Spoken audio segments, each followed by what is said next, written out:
काले रंग की कार आकर अचानक रुक गई।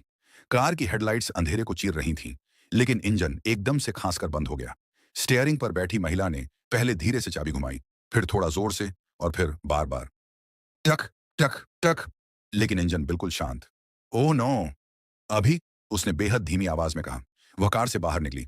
उसकी उम्र कोई 28 से 30 के बीच होगी। चेहरा बेहद शांत, नाक नक्श बेहद सुंदर और पहनावा साफ सुथरा लेकिन सादगी भरा। रात में उसकी मौजूदगी किसी फिल्मी सीन जैसी लग रही थी, लेकिन असलियत फिल्मों से ज्यादा खतरनाक होती है। उसने चारों ओर नजर दौड़ाई। कहीं कोई गाड़ी नहीं, कोई इंसान नहीं, कोई दुकान नहीं। मोबाइल उठाकर नेटवर्क देखने की कोशिश की। No signal. उसने गहरी सांस ली और सड़क के किनारे जाकर गाड़ी को दोबारा चेक किया।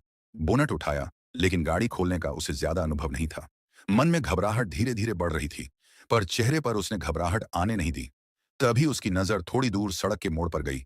एक जीप खड़ी थी, सरकारी पुलिस जीप। अंदर से हल्की सी सिगरेट का धुआं उठ रहा था। जीप की हेडलाइट बंद थी, लेकिन इंजन चालू था। उसके दिल को थोड़ी राहत मिली। अच्छा हुआ, पुलिस है, मदद मिल जाएगी, उसने खुद को समझाया। वह जीप की तरफ चल दी। कदमों की आवाज सुनसान सड़क पर बहुत तेज सुनाई दे रही थी। जैसे जैसे वह पास जा रही थी, उसका दिल धड़क रहा था। उम्मीद भी थी और हल्की सी बेचैनी भी।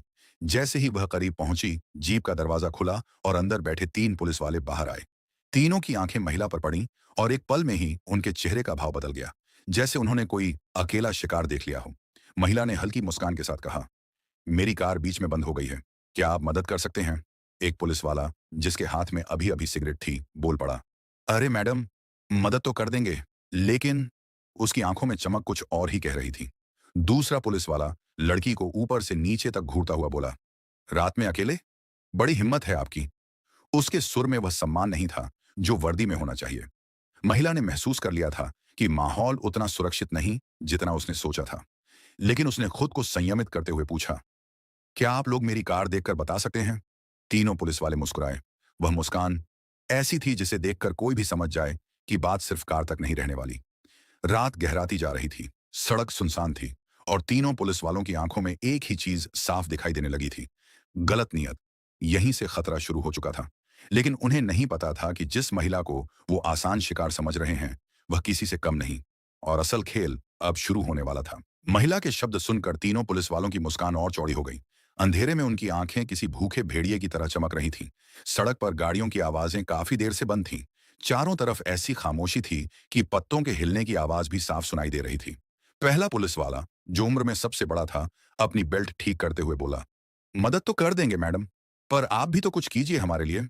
उसके शब्दों में घुली गंदगी साफ पहचानी जा सकती थी। महिला एक पल को सन्न रह गई। मतलब? उसने शांत लेकिन सख्त आवाज में पूछा। दूसरा पुलिस वाला, जो थोड़ा नशे में लग रहा था, हंसते हुए बोला, अरे मैडम, समझदार तो दिखती हैं। रात में अकेली, गाड़ी खराब और हम लोग यहाँ। थोड़ा सहयोग कर दीजिए, फिर आपकी कार भी ठीक हो जाएगी, और रात भी।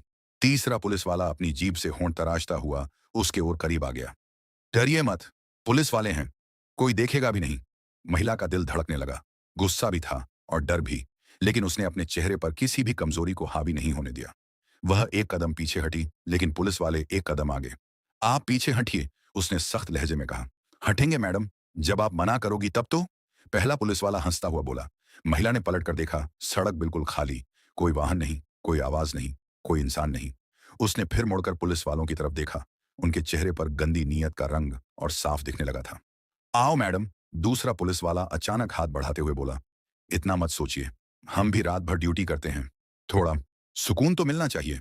महिला झटके से पीछे हटी और भागने लगी। उसके कदम सड़क पर तेज आवाजें कर रहे थे। वह कार की तरफ नहीं, बल्कि दूसरी तरफ भागी, ताकि उन्हें भ्रम हो जाए। तीनों पुलिस वाले तुरंत दौड़ पड़े। भाग कहाँ रही हो मैडम? रुको, आज बच नहीं पाओगी। उनकी आवाजें अंधेरे को चीरती हुई गूंज रही थीं। महिला पूरी ताकत से दौड़ रही थी, लेकिन तीनों जवान भारी कदमों से उसके पीछे तेजी से बढ़ रहे थे। एक पुलिस वाले ने पास आकर उसके दुपट्टे को पकड़ने की कोशिश की। वह फिसल कर बच गई। कितना भागेगी? रात हमारी है मैडम, तीसरा पुलिस वाला हाँफते हुए बोला। आखिरकार एक पुलिस वाले ने उसके हाथ को पकड़ ही लिया।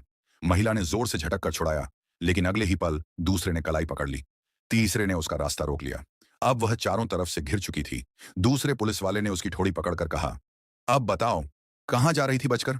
उनकी नीयत पूरी तरह सामने आ चुकी थी, लेकिन उन्हें अभी भी यह नहीं पता था कि जिस महिला को वे डरा रहे थे, वह कोई डरी सहमी शिकार नहीं, बल्कि एक ऐसी शेरनी थी जो सिर्फ सही समय का इंतजार कर रही थी।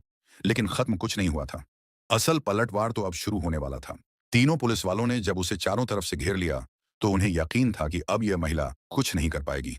रात, अंधेरा, सुनसान सड़क, सब कुछ उनके पक्ष में था। लेकिन वे भूल चुके थे कि असली ताकत परिस्थितियों में नहीं, इंसान की हिम्मत में होती है। दूसरा पुलिस वाला उसके बेहद करीब झुककर बोला, अब चिल्लाने का कोई फायदा नहीं मैडम, हम ही कानून हैं यहाँ। महिला ने एक पल के लिए अपनी सांस रोकी, जैसे भीतर कोई तूफान बनने वाला हो। उसने चारों ओर नजर दौड़ाई। किसी की मदद की उम्मीद नहीं थी, पर उसकी आंखों में अब डर नहीं था। वह बेहद शांत हो गई, अजीब तरह से शांत। तीनों पुलिस वाले एक सेकंड के लिए उसके चेहरे का बदलता भाव देखकर ठिठक गए। पहले तो लगा कि वह घबरा रही है, लेकिन अगला पल उनके लिए झटके जैसा था। महिला ने अचानक बिजली सी फुर्ती से पास खड़े पुलिस वाले के होल्स्टर में रखा सर्विस रिवॉल्वर झटके से खींच लिया। तीनों की आंखें फैल गईं। अरे अरे रुको, ये क्या कर रही हो? लेकिन अब बहुत देर हो चुकी थी। महिला ने रिवॉल्वर को टाइट पकड़ते हुए उसे अपनी तरफ तान दिया। आवाज अब पतली, डरी हुई नहीं, बल्कि फौलादी थी। एक कदम भी आगे बढ़ा तो ये गोली तुम्हें ही लगेगी। तीनों पुलिस वाले जड़ हो गए। उन्हें यकीन नहीं हो रहा था कि एक अकेली महिला उनसे इस तरह रिवॉल्वर छीन सकती है। पहला पुलिस वाला हकलाते हुए बोला, मैडम, गुस्सा क्यों हो रही हैं? हम तो बस। चुप! उसकी आवाज कड़क थी। मेरी तरफ देखने की भी हिम्मत मत करना।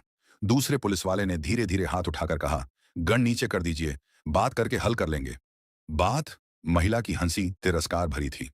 अभी कुछ मिनट पहले क्या बात कर रहे थे तुम लोग? मदद चाहिए थी ना? तीनों का चेहरा पीला पड़ चुका था। उनकी सांसें तेज थीं, जैसे किसी ने सीने पर पत्थर रख दिया हो। महिला धीरे धीरे पीछे हटती गई, रिवॉल्वर उनकी तरफ ताने हुए। उसके कदम बेहद संतुलित थे, जैसे हर कदम सोच समझ कर रख रही हो। कुछ दूरी पर जाकर वह रुकी और बोली, मैं जा रही हूं। अगर किसी ने पीछा किया तो अगली गोली चेतावनी नहीं होगी। फिर वह सड़क के दूसरी तरफ तेजी से भागी। कुछ दूर से एक प्राइवेट कार आती दिखी। उसने हाथ देकर उसे रोका। ड्राइवर ने खिड़की खोली। महिला ने बस इतना कहा, इमरजेंसी।